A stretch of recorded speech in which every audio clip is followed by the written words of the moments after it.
Hello students, 12th class के सभी students का आज की फिजिक्स ऑनलाइन क्लास में स्वागत है। तो चैप्टर अपना चल रहा है नाभिकीय भौतिकी, न्यूक्लियर फिजिक्स। उसमें हमने पढ़ लिया था नाभिकीय विखंडन, और विखंडन में मुक्त ऊर्जा की भी हमने कैलकुलेशन की थी कि 1 ग्राम यूरेनियम से कितनी ऊर्जा मुक्त होती है, इसको हम कैलकुलेट कर चुके थे। अब आज अपन पढ़ेंगे नाभिकीय विखंडन। नाभिकीय विखंडन श्रृंखला अभिक्रिया। तो श्रृंखला का मतलब क्या होता है? एक चेन सिस्टम हो विखंडन का, यानी कोई एक नाभिक विखंडित हो जाए। तो चूँकि मैंने पहले चित्र के द्वारा भी और रिएक्शन में भी ये समझाया था कि एक यूरेनियम नाभिक का जब विखंडन बेरियम और क्रिप्टॉन के नाभिकों में होता है तो साथ में 3 न्यूट्रॉन भी उत्सर्जित होते हैं, और वो 3 न्यूट्रॉन अगर अन्य 3 में से ज़रूरी नहीं तीनों ही हो, कोई 2 या 1 न्यूट्रॉन आगे अन्य नाभिकों का विखंडन कर दें, फिर उनमें से भी 3 न्यूट्रॉन निकलें, फिर वो अन्य नाभिकों का विखंडन कर दें, तो ये जो प्रोसेस है वो लगातार चलता जाएगा, एक श्रृंखला के रूप में चलेगा जब तक कि सारा पदार्थ समाप्त नहीं हो जाता। सारा पदार्थ मतलब जैसे मान लो तुमने यूरेनियम की 2 ग्राम, 10 ग्राम, 20 ग्राम मात्रा ले ली, उसमें बहुत सारे नाभिक हैं। 1 ग्राम में कितने होते हैं? मैंने बताया ना 6.02 गुणा 10 की घात 23 बटे 235।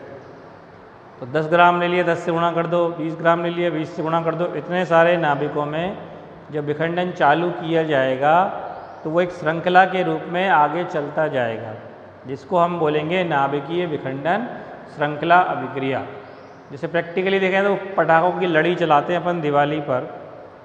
लड़ी मान लो 200-300 पटाखों की लड़ी है, किसी एक पटाखे में आग लगा दो, वो फटेगा, उससे निकलने वाली चिंगारी दूसरे पटाखों में लगेगी, वो फटेंगे, उनसे निकलने वाली चिंगारी अगले पटाखों को जलाएगी, फिर उनसे निकलने वाली चिंगारी अगले पटाखों को। धड़ाधड़ चलेगा जब तक संपूर्ण पदार्थ यानी सारे पटाखे ख़त्म नहीं हो जाते।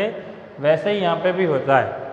तो जैसे हम चित्र से इसको समझाएं कि मान लो ये यूरेनियम नाभिक है, स्टार्टिंग यूरेनियम नाभिक 235, परमाणु क्रमांक 92, और इसकी टक्कर की हमने एक न्यूट्रॉन के साथ।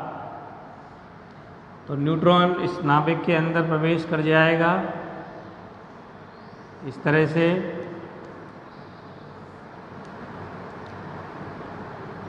तो इस यूरेनियम नाभिक के 2 टुकड़े हो गए, एक हो गया बेरियम का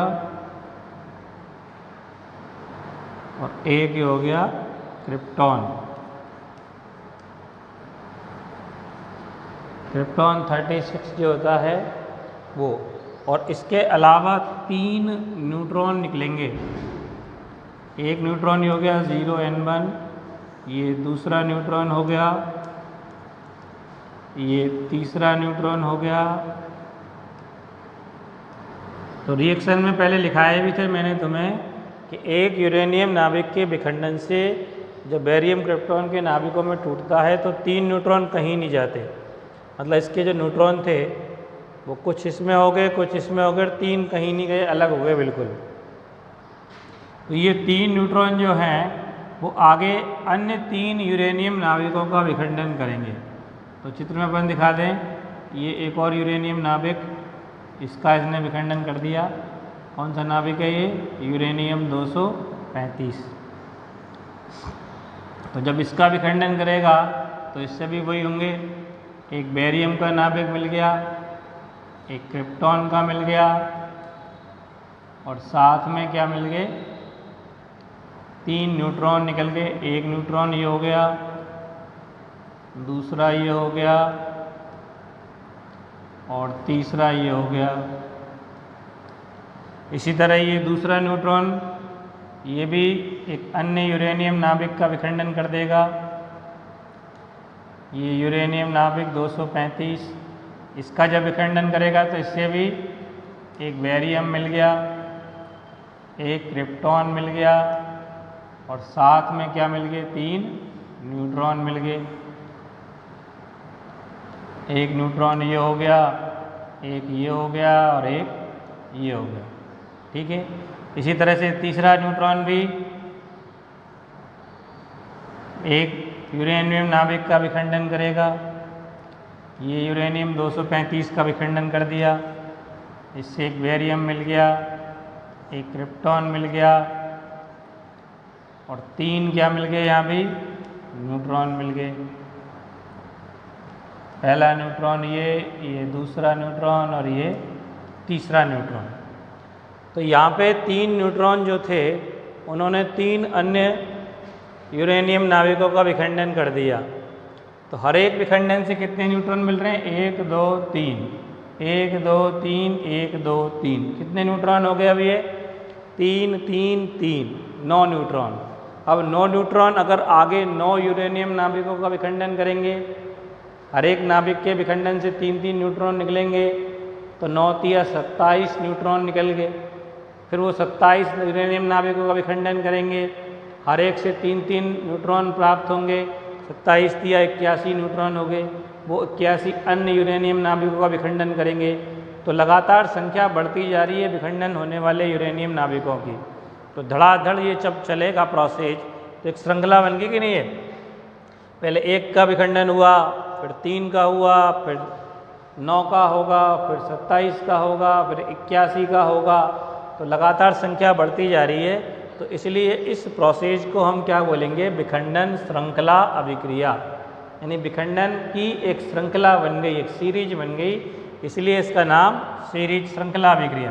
पहला जो न्यूट्रॉन है उसको अपन प्रथम पीढ़ी का न्यूट्रॉन बोलेंगे। पहली पीढ़ी है, पीढ़ी हम अपने होती है नहीं, दादाजी पहली पीढ़ी, पिताजी दूसरी पीढ़ी, तुम तीसरी पीढ़ी, तुम्हारे बच्चे चौथी पीढ़ी, ऐसे। तो ये दूसरी पीढ़ी के हो गए न्यूट्रॉन जो 3 निकले, द्वितीय पीढ़ी के न्यूट्रॉन हो गए। और ये जो न्यूट्रॉन निकले उनको अपन तृतीय पीढ़ी के कह सकते हैं। तो इस तरह से न्यूट्रॉन हमें प्राप्त होते रहेंगे जो आगे विखंडन को एक श्रृंखला के रूप में चलाते रहेंगे। इसलिए पूरा जो पदार्थ जब तक समाप्त नहीं हो जाता तब तक ये विखंडन इसी तरह से प्रोसेस के रूप में चलता रहेगा। इसलिए इस विखंडन अभिक्रिया को अपन क्या कहेंगे, नाभिकीय विखंडन श्रृंखला अभिक्रिया। ठीक है। अब इसमें एक चीज़ होती है, वो क्या है कि जरूरी नहीं है कि तीनों न्यूट्रॉन ही आगे विखंडन करें। ये आवश्यक नहीं है कि तीनों ही आगे विखंडन करें। तीनों में से हो सकता है एक ही विखंडन योग्य हो, बाकी 2 एब्जॉर्ब हो जाए या किसी और नाभिक में घुस जाएं, या उदासीन होकर ख़त्म हो जाए, उनकी ऊर्जा डिस्ट्रॉय हो जाए, या 2 आगे विखंडन करें। तो ये परिस्थितियों पर डिपेंड करेगा और उसी हिसाब से श्रृंखला अभिक्रिया चलेगी। तो इसको समझाने के लिए अपन एक गुणांक को डिफाइन करेंगे, इसका नाम है पुनरुत्पादन गुणांक। पुनरुत्पादन गुणांक से अपन इसको शो करेंगे कि क्या स्थितियां होंगी, कब श्रृंखला अभिक्रिया तेज़ी से चलेगी, कब स्लो चलेगी, कब बंद हो जाएगी। ये सारी कंडीशन इस गुणांक के आधार पर अपन डिफाइन करेंगे। तो इसको K से दिखा सकते हैं। तो पुनरुत्पादन गुणांक K बराबर होता है किसी स्तर पर, स्तर या पीढ़ी एक ही बात है, किसी स्तर पर विखंडन योग्य न्यूट्रॉनों की संख्या। विखंडन योग्य मतलब जो आगे यूरेनियम नाभिक का विखंडन कर सके। विखंडन योग्य न्यूट्रॉनों की संख्या बटे इससे पूर्व स्तर पर, इससे पहले वाले स्तर पर, इससे पूर्व स्तर पर विखंडन योग्य न्यूट्रॉनों की संख्या। विखंडन योग्य न्यूट्रॉनों की संख्या। तो किसी भी स्तर पर विखंडन योग्य न्यूट्रॉनों की संख्या और उससे पहले वाले स्तर पर, पूर्व मतलब पहले, जैसे इसमें संख्या और इससे पहले वाला स्तर ये हो गया या इसके पहले वाला ये हो गया, उस संख्या के अनुपात पे डिपेंड करेगा। अगर आगे संख्या बढ़ती जा रही है, जैसे ये संख्या बढ़ रही है पहले वाले से, जैसे पहले 3 ने विखंडन करा, आगे 9 ने करा, फिर 27 ने करा, फिर 81 ने करा, तो श्रृंखला अभिक्रिया तेजी से संपन्न होगी, कंटिन्यूस चलते जाएंगे, अनियंत्रित तरीके से चलेगी। तो इसमें 3 स्थितियाँ अपन लिख सकते हैं। स्थिति फर्स्ट लिखें, यदि k less than 1, less than 1 कब आएगा, 1 से कम कब आएगा, जब ये संख्या कम हो और ये संख्या ज़्यादा हो। मतलब क्या है, k लेस देन 1 का मतलब क्या है कि अगले स्तर पर न्यूट्रॉन की संख्या जो विखंडन कर सकते हैं उनकी घटती जा रही है, तभी तो k का मान 1 से कम आएगा। भाई ये संख्या ज़्यादा और ऊपर वाली कम, तभी तो मान क्या आएगा, 1 से कम। तो यदि k लेस देन 1 तो क्या होगा फिर, जैसे मान लो पहले 9 न्यूट्रॉन विखंडन योग्य, फिर 6 रह गए, फिर 4 रह गए, फिर 2 रह गया, फिर 1 रह गया और फिर ख़त्म। इसका मतलब 2-3 पीढ़ी के बाद विखंडन की श्रृंखला अभिक्रिया चलेगी और फिर रुक जाएगी, बंद हो जाएगी। वजह से मान लो किसी के घर में पहले 5 बच्चे थे, 5 हो के फिर 2-2 हुए, फिर अगली पीढ़ी में 1-1 करना चालू कर दिया, 1-1 रह गए, फिर उसकी अगली पीढ़ी में बंद कर दिया, तो खानदान समाप्त, परिवार खत्म। तो इसी तरह से यहाँ पे होगा k लेस देन 1, तो विखंडन श्रृंखला अभिक्रिया, विखंडन श्रृंखला अभिक्रिया कुछ समय बाद स्वतः रुक जाएगी। कुछ समय बाद क्या हो जाएगी, स्वतः ही रुक जाएगी, क्योंकि विखंडन योग्य न्यूट्रॉनों की संख्या घटती जाएगी, फिर विखंडन करने वाला ही कोई नहीं रहेगा, तो आगे चलेगी कैसे, चलेगी नहीं, तो बंद हो जाएगी। सेकंड स्थिति, यदि k ग्रेटर देन 1 हो। अब ग्रेटर देन 1 कैसे आएगा, 1 से ज़्यादा, जब ये संख्या ज़्यादा हो और ये कम हो, तभी तो मान 1 से ज़्यादा आएगा। भाई यहाँ 3 है, यहाँ 9 है, तो 9 और 3 का अनुपात 3 हो गया, 1 से ज़्यादा हो गया। तो अगर अगले स्तर पर विखंडन योग्य न्यूट्रॉनों की संख्या बढ़ती जा रही है और बढ़ती जाएगी, तो फिर विखंडन भी बढ़ेंगे। पहली पीढ़ी में 3 ने करा, फिर अगली में 9 ने करा, फिर 27 ने करा, फिर 81 ने करा, तो इस तरह से जब बढ़ता जाएगा तो विखंडन श्रृंखला अभिक्रिया बहुत तेज़ी से संपन्न होगी। तो इस स्थिति में क्या होगा, विखंडन श्रृंखला अभिक्रिया बहुत तेजी से संपन्न होगी, बहुत तेज़ी से चलेगी, फास्ट, यानी इसके विखंडन के होने की दर बहुत ज़्यादा होगी।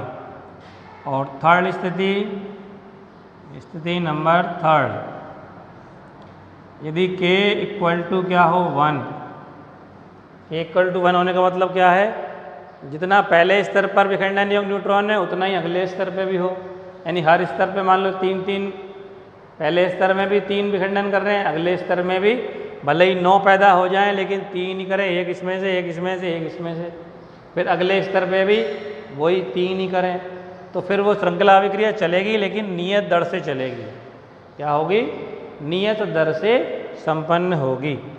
तो इस स्थिति में विखंडन श्रृंखला अभिक्रिया,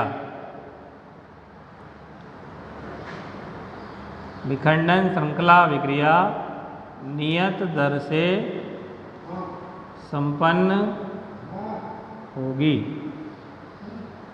नियत दर से चलती रहेगी विखंडन श्रृंखला अभिक्रिया, तेजी से नहीं चलेगी, उसका मान बढ़ता रहेगा। अब इसके बाद अपन एक स्टार्ट करेंगे किस चीज़ को, क्रांतिक द्रव्यमान को डिफाइन करें। क्रांतिक द्रव्यमान क्या होता है, ठीक है। तो क्रांतिक द्रव्यमान ये क्या होता है, तो चूंकि मैंने अभी जो बताया कि सभी न्यूट्रॉन आगे विखंडन योग्य नहीं होते हैं, बल्कि इन न्यूट्रॉन का यूरेनियम पिंड के पृष्ठ द्वारा क्षरण हो जाता है। क्षरण मानी नष्ट होना, क्षय होना, समाप्त हो जाना, विनाश हो जाना, ठीक है।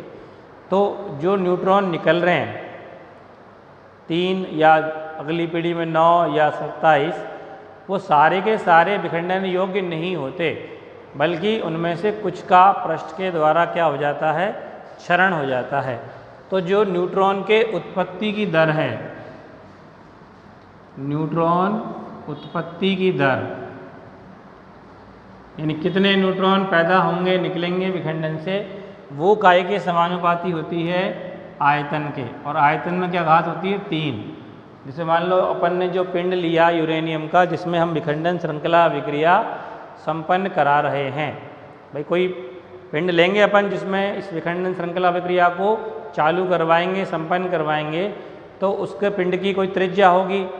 तो त्रिज्या मान लो r है, तो आयतन में क्या आता है, त्रिज्या का क्यूब आता है। जैसे गोलाकार अगर है तो गोले का आयतन 4/3 पाई r क्यूब। तो उत्पत्ति की दर काय के समानुपाती होगी, r क्यूब के। और क्षरण की दर, न्यूट्रॉन क्षरण, क्षरण मानी नष्ट होना, न्यूट्रॉन क्षरण की दर काय के समानुपाती होगी, क्षेत्रफल पृष्ठ के क्षेत्रफल के। और क्षेत्रफल काय में लिखते हैं r²। अब इनका अगर रेशो लेते हैं अपन, यानी कि क्षरण की उत्पत्ति के सापेक्ष दर,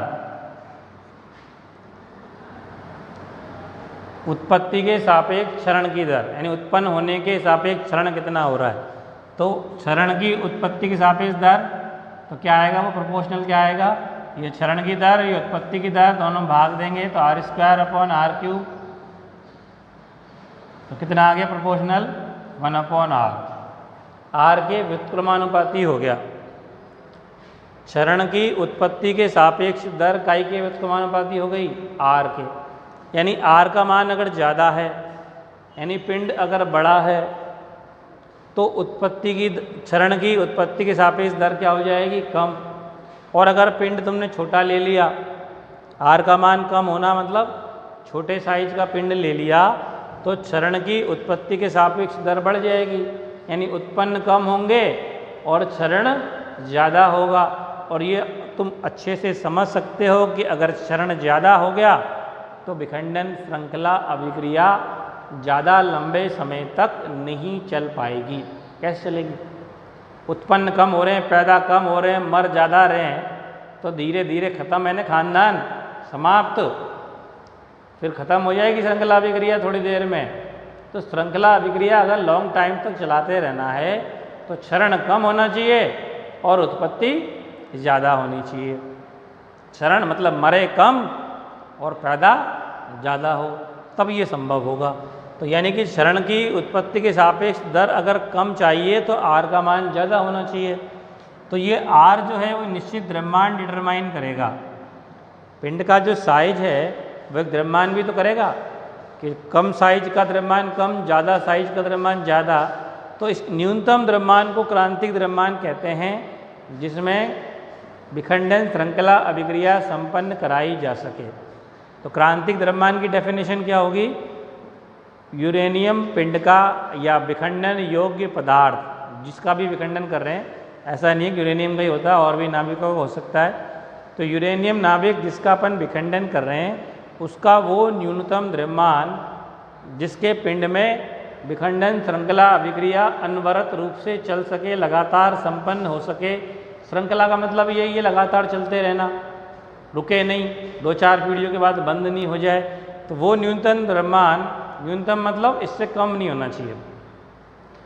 न्यूनतम का मतलब जैसे मान लो 20 ग्राम है, वो न्यूनतम द्रव्यमान है। उससे कम हुआ तो फिर क्षरण की दर ज़्यादा हो जाएगी, तो विखंडन श्रृंखला अभिक्रिया 2-4-5 पीढ़ियों के बाद रुक जाएगी। और अगर उससे ज़्यादा हुआ तो तेजी से संपन्न होगी। तो उस निश्चित न्यूनतम द्रव्यमान को हम क्या बोलते हैं? क्रांतिक द्रव्यमान बोलते हैं। तो क्या क्रांतिक द्रव्यमान की परिभाषा हुई?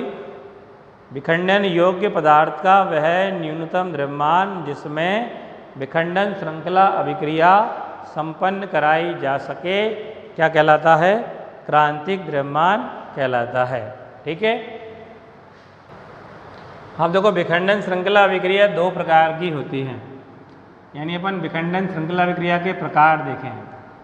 विखंडन श्रृंखला अभिक्रिया के प्रकार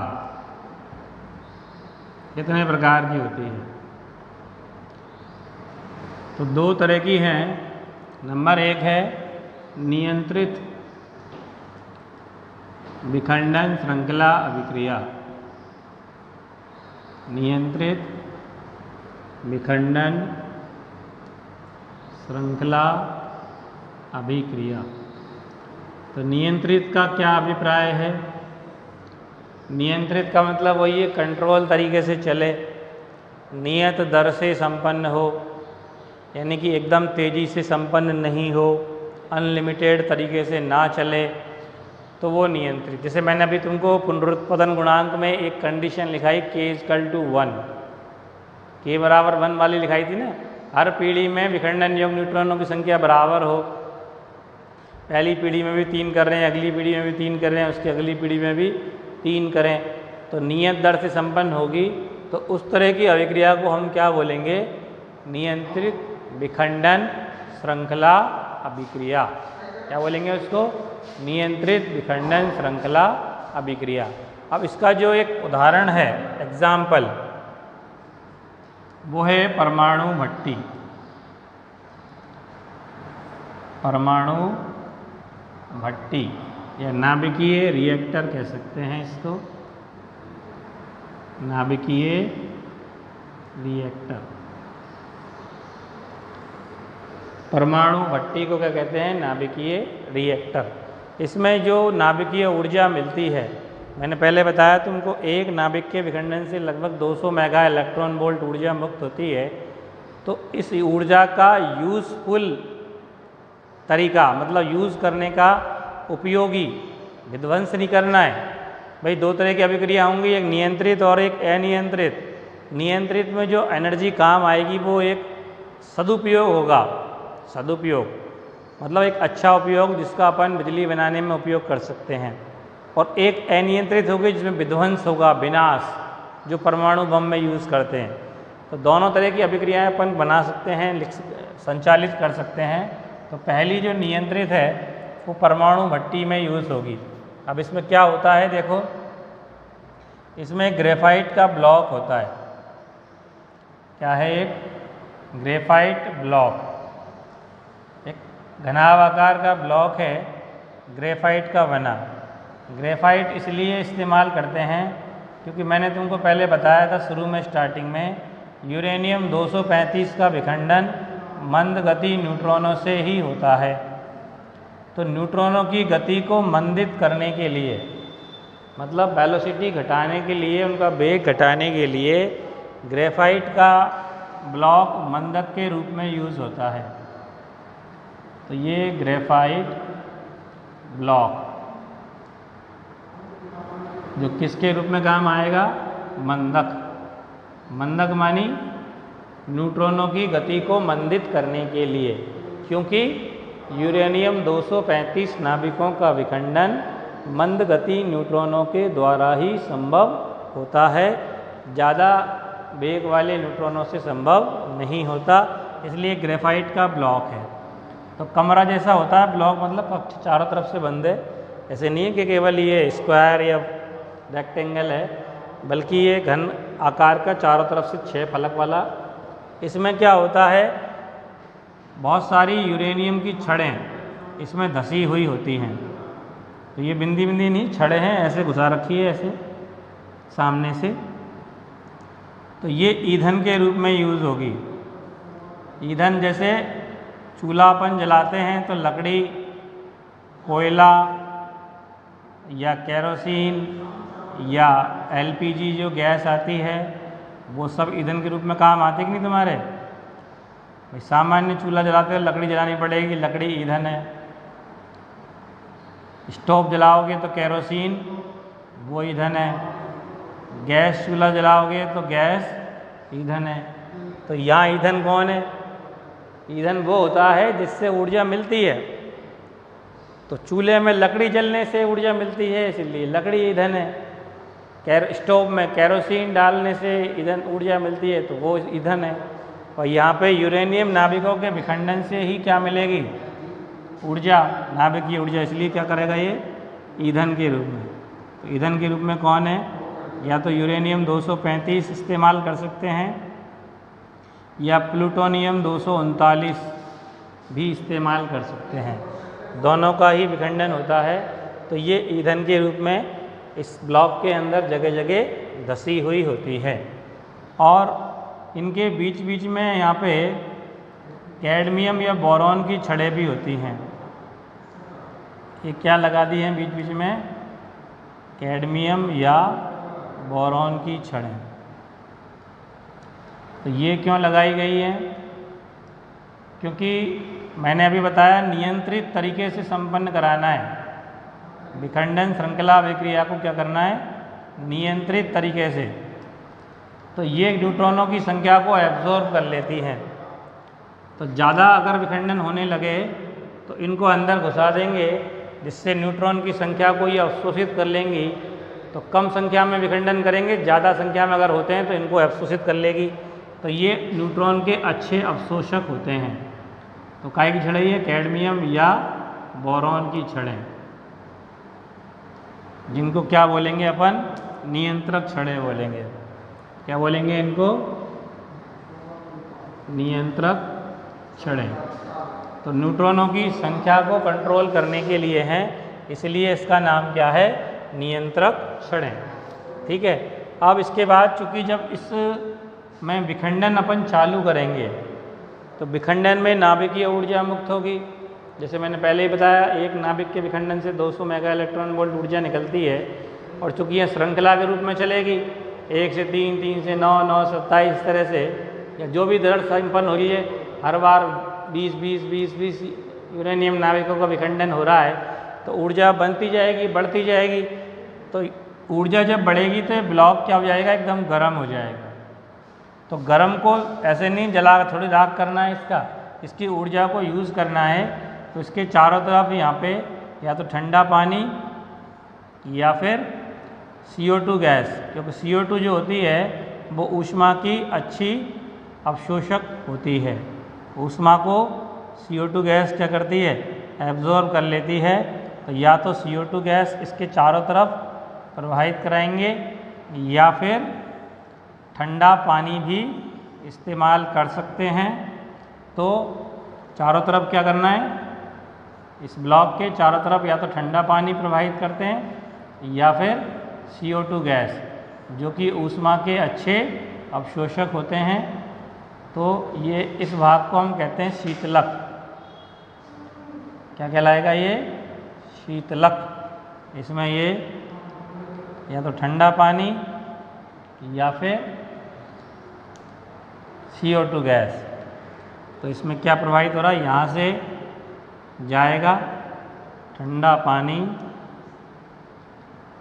या फिर CO2 गैस। तो ये भाग क्या कहलाएगा? शीतलक। ठंडा कर रहा है ब्लॉक को, शीतल मानी ठंडा करने वाला, इसलिए इसका नाम शीतलक। तो यहाँ से ठंडा जल या CO2 गैस प्रवाहित होगी चारों तरफ से, तो वो ऊष्मा को एब्जॉर्ब करते हुए, तो जब ठंडा जल ऊष्मा लेगा तो वाष्प बन जाएगी उसकी, और फिर यहाँ से बाहर निकल जाएगा। तो CO2 या जल की वाष्प, जल जो प्रवाहित करा वो वाष्प बन जाएगा। ऊष्मा लेने पर जल क्या बन जाएगा? वाष्प। तो वाष्प वो इसमें से बाहर निकल जाएगी। उस वाष्प का इस्तेमाल कहीं पे कर सकते हैं? टरबाइन घुमाने में। जनरेटर होता है ना, जनरेटर, उसका टरबाइन घुमाने में, क्योंकि स्टीम के अंदर एनर्जी होती है, ताकत होती है, उस ताकत का इस्तेमाल टरबाइन घुमाने में करेंगे, जिससे बिजली बनाने में इसका सदुपयोग हो सकता है। तो अब इसके बाद इसका जो अंतिम अवयव होता है, यानी कि अंतिम भाग, वो होता है परिरक्षक। क्योंकि विखंडन अभिक्रिया में अत्यधिक मात्रा में हानिकारक विकिरणें भी निकलती हैं जो वहाँ काम करने वाले मजदूरों के लिए हानिकारक हो सकती हैं।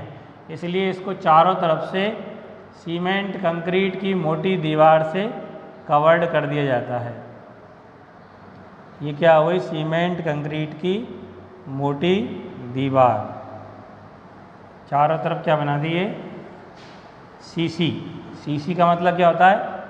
सी फॉर सीमेंट और सी फॉर कंक्रीट।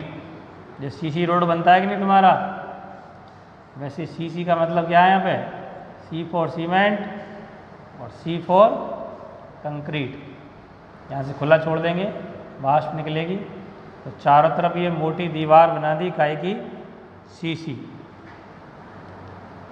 सीसी की मोटी दीवार, जिसको हम बोलेंगे परिरक्षक, चारों तरफ से रक्षा करने के लिए, क्योंकि हानिकारक विकिरण निकलते हैं। उन हानिकारक विकिरणों से रक्षा के लिए, सुरक्षा के लिए हमें चारों तरफ से सीमेंट कंक्रीट की मोटी दीवार बना दी है। तो कितने भाग हो गए इसके? पहला भाग ईंधन है जो मूल है, जिसका विखंडन होगा, उसके रूप में यूरेनियम 235 या प्लूटोनियम 239 इस्तेमाल करेंगे।